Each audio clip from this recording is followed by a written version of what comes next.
खूबसूरत मास्टर अपने ही डिसाइपल की कैप्टिव बन गई, रोज उसके प्यार को सहने पर मजबूर। लेकिन धीरे धीरे ये सिलसिला चलता रहा और खूबसूरत मास्टर ना सिर्फ उसके बच्चे से प्रेग्नेंट हो गई, बल्कि उसके लिए दिल में फीलिंग्स भी डेवलप करने लगी। जब मास्टर अपनी फ्यूचर की खुशियों के सपने देख रही थी, तब उसे पता चला कि उसका डिसाइपल वही डीमन का रीइंकार्नेशन है जिसे उसने खुद अपने हाथों से मारा था। ये सच मास्टर के लिए बिल्कुल भी एक्सेप्ट करना मुमकिन नहीं था। वो घबराकर बार बार उससे पूछने लगी, चूशू, तुम कौन से चूशू हो? तुम बिल्कुल उस चूशू जैसे क्यों दिखते हो? असल में मेरी पिछली जिंदगी में मैं एक बदनाम ओल्ड डीमन था जिसे कई बड़े सेक्ट्स ने घेर लिया था। आखिर में ची मंगडिये की लीडरशिप में उन्होंने अपनी जान की कुर्बानी देकर सेलेस्टियल पावर समन की ताकि मुझे एक ही बार में ख़त्म कर सकें।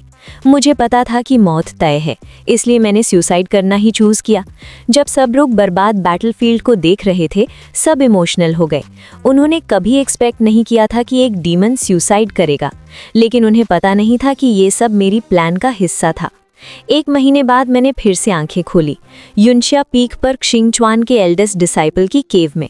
मैंने इस रेजरेक्शन के लिए दशकों तक प्रेपरेशन की थी, टोटल 1201 रेजरेक्शन मेथड्स के साथ।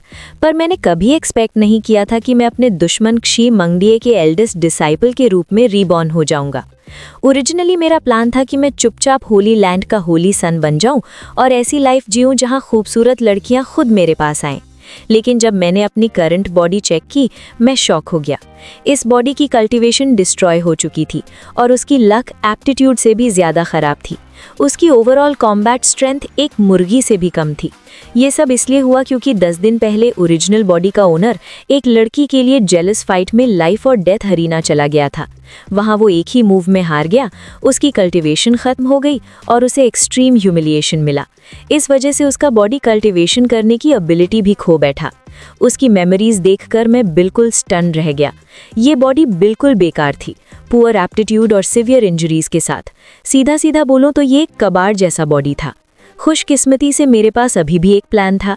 मैं सीधा अपनी मास्टर क्षी मंगडिये के पास गया, लेकिन जैसे ही उसने मुझे देखा, वो मुझे सेक्ट से निकालने वाली थी क्योंकि मेरी कल्टीवेशन लेवल उसके एल्डेस्ट डिसाइपल बनने के लायक नहीं थी।